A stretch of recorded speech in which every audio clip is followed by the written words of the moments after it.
guys? Welcome back to the GM. It is your guy Boulanger, and up next, we're right back into the series, the cheat code. But this time, we're going to be talking about the trajectory. Do me a quick favor, hit like, subscribe, hit the notification bell so that you get updates when we upload new content. Let's go. So hopefully, all of the animosity towards the GM has subsided. Hopefully, all of man, you're an idiot. You don't know what you're talking about. I'm subscribing to this channel. Hopefully, all of that has subsided, and you just listened to the information that I provided to you.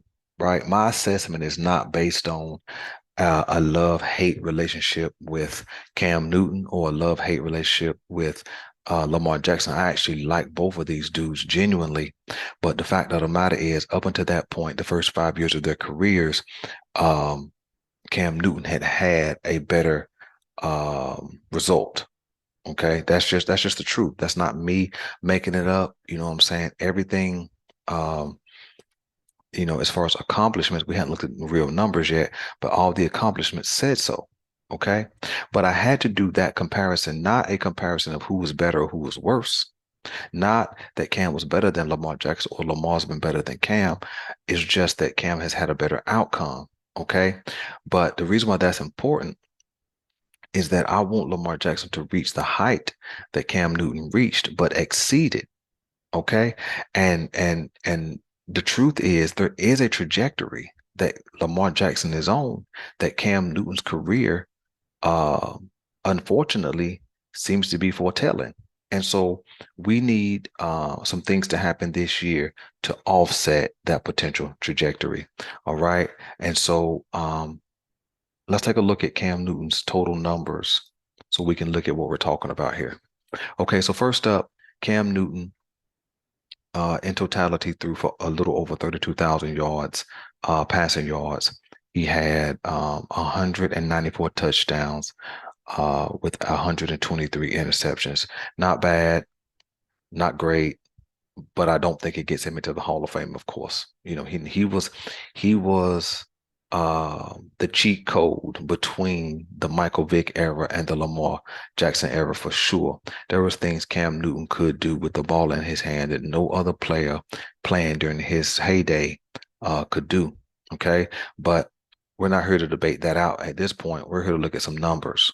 So passing numbers, when you look at 2011, which is Cam Newton's first year, he played all 16 games.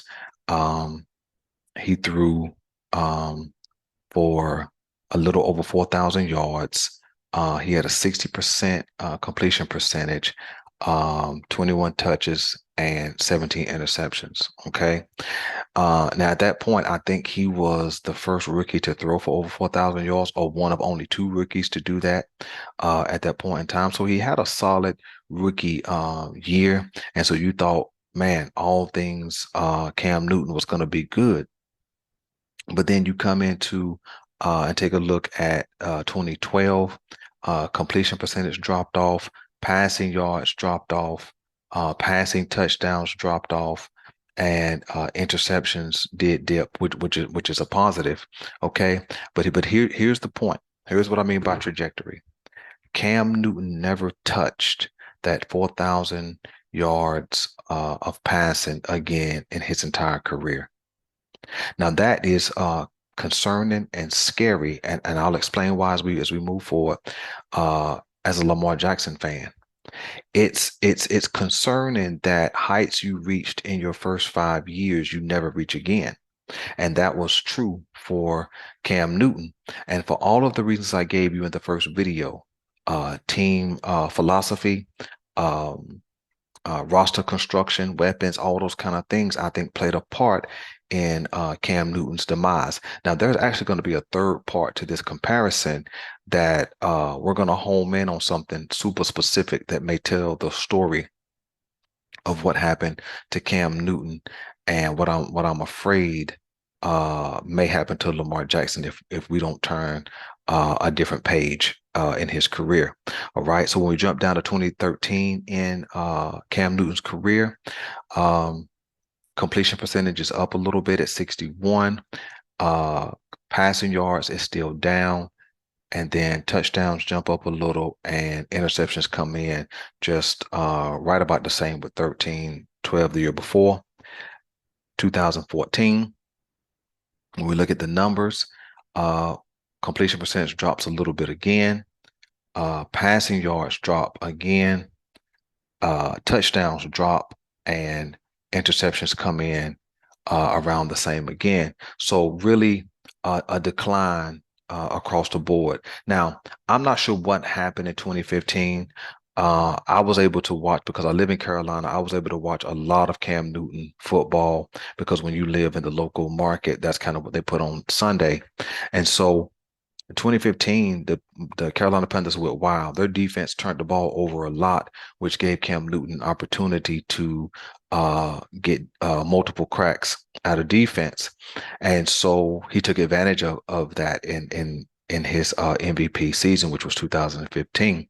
He had a 59% completion percentage, which is, round up 60%. He had a little over 3,800 yards passing. Touchdown skyrocketed to 35, and then interceptions dropped down to 10. And that his best total offensive output. I know that the 4,000 passing yards was in his rookie year, but this is his best um, stat line from completion percentage, passing yards, touchdowns, interceptions, was his MVP season. In this season in particular, he won the NFC Championship and led his team to Super Bowl, where they lost to the Denver Broncos. All right. So that's his first 5 years, okay? And that's what I was referencing in the first video of this comparison between him and Lamar Jackson. But now let's jump after. Okay, let's jump to the sixth season, which is what Lamar Jackson is in. Okay, so in 2016, there was a significant drop off in completion, down to 52%. There was less of an output in passing yards. Touchdowns dropped almost half, and then interceptions was back up again. Okay. And typically, you think, man, you had a Super Bowl berth. Man, we got to get back there and finish the deal. But that never happened for Cam Newton and the Carolina Panthers. They didn't even come close after that point. In 2017, when we look at the numbers, completion percentage is up again, back to 59%. Passing yards down some still. Touchdowns and interceptions, nothing real significant in either category, other than interceptions was up again. All right. So no bounce back. And like I said, he never got close to the MVP season again, and he definitely never got close to the rookie numbers either in the rest of his career. So in 2018, Cam Newton missed 2 games, only playing 14, but his completion percentage skyrocketed. And now something happened in 2018, which was Cam Newton got a new offensive coordinator who was supposed to fix his completion percentage, and it looked like that happened when working with Norv Turner. Passing yards came in a little over 3,300. Touchdowns was up, and interceptions were down. So it looks like him working with Norv Turner was a solid move. And that's what I hope happens for Lamar Jackson in this season with Todd Monken. This is why I told you that their careers have sort of a parallel in the storyline. You see, Cam Newton with the new coordinator jumped up. Right, that's what was supposed to happen. When I remember the narrative around it, whenever they hired Norv Turner, and that is what's supposed to happen when working with Lamar Jackson this year. Is all of the numbers should be better. It should be a complete offensive overhaul. It should be a new look, a new feel, and the output should be much better. Okay. So although those numbers were better, still did not reach any of the first 5-year heights at this point. And he's 7 years in at this time. When we go down to 2019, okay. Now, this is the first time Cam suffered major injury. He only played 2 games. So, of course, his numbers were going to be down across the board. All right. when we come out of 2019, the Carolina Panthers hired a new head coach, which was Matt Rule, and they let Cam Newton go. We understand that he joined the New England Patriots and he played there. And his numbers, as far as completion percentage, pretty decent, 65.8, which is really like 66%. Passing yards is down. Now he did play in 15 games, but passing yards were down significantly from his from his last full season. And then you see the touchdowns and also the interceptions, down in touchdowns and up in interceptions. And we know that that was Cam Newton's first year in New England and really didn't get a full grasp of the system, and he just never found his groove. And then we know that Cam Newton went back to Carolina, played in 12 games in really his last season in the NFL in 2021. And, you know, it kind of was what it was. You see all the numbers all down, right? And then since that time, he has not played. Okay, we know that he had a workout this past off season at Auburn, and nobody decided to pick Cam up. And so I guess Cam Newton is done in the NFL. I believe he could be a solid backup for sure, and maybe even a starter, a quality starter. But I don't think anybody's going to give Cam another opportunity because he's such a lightning rod. And so, as you see, Cam hit his highest height in passing yards as a rookie with 4,000 and never reached that height again, which means his passing yards would have been on a downward trajectory. Cam had a bounce back a career season in 2015 where all his numbers were pretty good, where he won the MVP and led his team to the Super Bowl in 2015, which would have been literally, if you count not calendar years, but if you count in actual years, 2011, 2012, 2013, 2014, and 2015, that would have been his fifth year. And so his first 5 years would have been capped with a Super Bowl showing, you know. But after those 5 years, man, Cam Newton's career was kind of on a downward trajectory. And that's what I don't want it to be for Lamar Jackson. I don't want um I I don't want the outcomes that Cam had to be Lamar Jackson's outcomes as well. That's the part of the reason why I told you the similarities in their career, because their trajectories are very, very similar. And when I come right back here in a second to do Lamar Jackson's career stats through first 5 years, you will see why I call it a trajectory, and you will see the similarities not only in the narrative, but you'll see the similarities in the numbers as well. So listen, I'll be right back.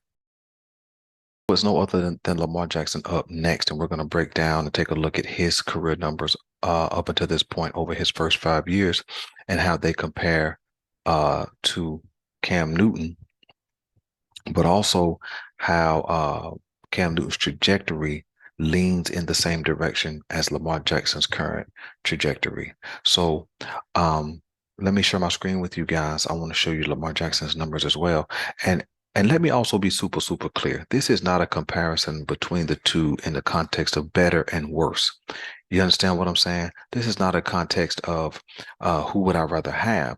This is me talking about how, like I showed you in the first video, how their narratives were very, very similar, how the team structure was very, very similar that they went to, how the lack of weaponry they were subject to, how they were in a run first offense. All those things were very, very similar, and they still reached similar high heights in their first 5 years of their career. So let's take a look at Lamar Jackson's numbers. So we understand that in 2018, Lamar Jackson was not a starter. It was his first year as a rookie, but he did play in all 16 games. He started the last 7 games, if my memory serves me correctly. So he basically has half of a year as a starter. So in that first year, he threw for over 1,200 yards. He threw for 6 touches and 3 interceptions, which is not bad. It's not great, but not bad. He did step in, I believe, and save John Harbaugh's job because that team, after starting pretty solid, was on a downward trajectory and on their way really to missing the playoffs again. His completion percentage in that first year was right around 58%. Now, if all things being true, nobody saw Lamar Jackson winning the MVP in 2019. And I think if you go back and you was to ask that 22-year-old Lamar Jackson before the season started, hey man, you're going to win the MVP this year, he would probably say no too if he was honest. And so when you really look at it, it was an anomaly season for a guy who only had a half of a year of starting experience. And he hit some high highs this year. He hit 66% completion percentage. He threw for over 3,100 yards. He threw for 36 touches and only 6 interceptions. And also he ran for over 1,000 yards this year. And he uh, was the unanimous MVP. So he hit a high this year, and we understand we lost in that first round of the playoffs, but he did have the Baltimore Ravens on a really nice trajectory at this point. So we fall into 2020, and completion percentage falls just a little bit down to 64.4, which is still pretty good. Um, in today's game, especially with the type of pass rush we have and the skill level at the cornerback position. The passing yards dropped not huge, but 400 yards is basically a significant number when you talk about passing yards. So he was around 27, look, 27, 2,800. Um, in this season, he had 26 touches and 9 interceptions, which is still pretty good for Lamar Jackson. And we know he missed one game with COVID. And so, you probably could throw in another 230 yards, 200 yards, something like that. That will put him right about 3,000. Throw in another 2 touchdowns, something like that. So he could have finished at 28 and 10 touchdowns to interceptions and about 3,000 yards if he hadn't missed that one game with COVID. Okay. So we're still feeling pretty good in Ravens Nation about Lamar Jackson and what we can do. Okay. And so in 2021, we understand what this year was. This year was anybody who could get hurt, got hurt. Uh Left tackle, all three running backs, cornerbacks, safeties, and also Lamar Jackson. He only played 12 games in the 2021 season. When you look at his passing numbers, which is kind of shocking a little bit, um, he was at a 64.4 percent completion rate, which is the exact same number from the year before, which is pretty good that there was no fall off despite all the injuries all around him, which really speaks to his caliber of play. And in 2021, he had the Baltimore Ravens at the top of the AFC. Um, and despite all those injuries, he even had more passing yards in 2021 than he had, if I'm looking at this correctly, than he had in 2020. And so if you just measure that out, if you take his 12 games and put that into 28, that comes out to roughly 235 yards per game, give or take. I'm not doing the exact math on this, but if you project that over 5 games that he missed, that he would be knocking on 4,000 yards passing in that 2021 season. When you go over and look at his touchdowns, he had 16 touches and 13 interceptions. So, he's averaging basically 1 point something touchdowns per game, which means he could have had about 21, 22 touchdowns, probably add another two interceptions. He'd have been 22 and 15. But with those kind of numbers, he could have been challenging for the MVP that year, especially if he could have kept the Baltimore Ravens at the top of the AFC. But we understand injuries happened and things went downhill from that point. Okay, so we come into the 2022 season, and we know this season very well. This is where Lamar Jackson played again, only 12 games, going down in a game against Denver. His completion percentage was about 62%, as you see it on the screen. He had about 2,200 yards, which is off the pace of the year before. 17 touchdowns and 7 interceptions. So he was ahead of the pace in touchdowns and interceptions, but passing yards was about 500 yards behind, but he did not play but one quarter in that Denver game. And so when you look at this trajectory, I know you can't forecast injuries and you can't, include and take away injuries from Lamar Jackson or whatever. But the fact of the matter is, oh, there is his total numbers at the very bottom. But when you really just calculate it all, in all honesty, he's kind of on a downward trajectory. Now, before you get mad and turn the video off, you have to hear what I'm saying. You have to hear what I'm saying. When you take a 5-year picture, okay, he hit his high height in his second year, and it's been down from there. Again, the last 2 years have been plagued with injury, not just Lamar, but the entire team.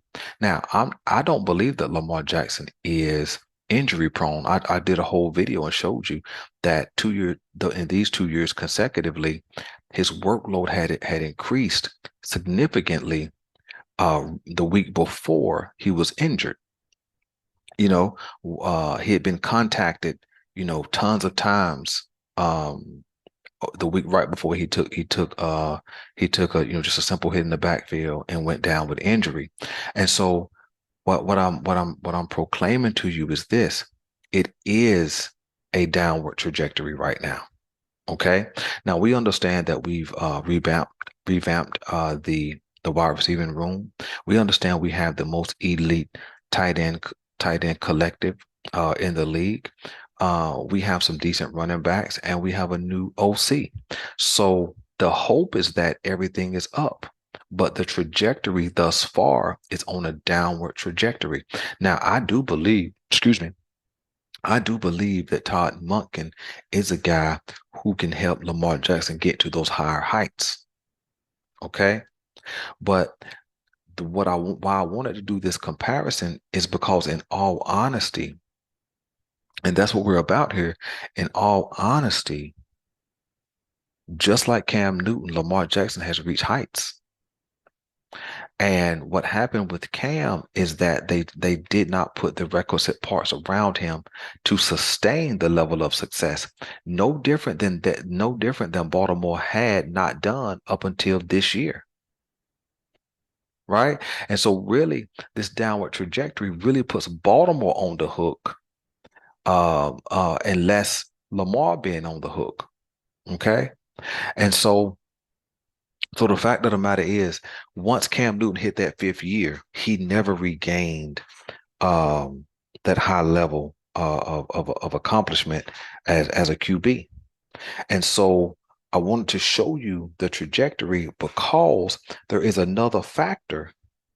There is another factor between Cam and Lamar that will explain why Cam Newton's trajectory went downhill after his 5th year, and why Lamar Jackson having a new OC could change that same fate for Lamar Jackson. So listen, let me know what you guys want me to know, man. I want to show you the numbers. You know what I'm saying? Listen, numbers will tell a story that opinion won't. Okay, and what the numbers say is that it has been downward. And again, I understand that that's because of injury. I understand that. Okay. But when we talk about trajectory, we just have to talk about the direction that it seemed like it was going. So hopefully Todd Monken and the Baltimore Ravens can steer the ship back right. Players can be healthy. Receivers can do what they're supposed to do. Offensive line can do what they're supposed to do. And we understand that when Lamar Jackson is healthy, he does do what he is supposed to do. So listen, I'm your guy Boulanger. This is the GM, and I'm out. Oh, and by the way, stay tuned for the Todd Monken video. Stay tuned for what the cheat code looks like video. I'm out.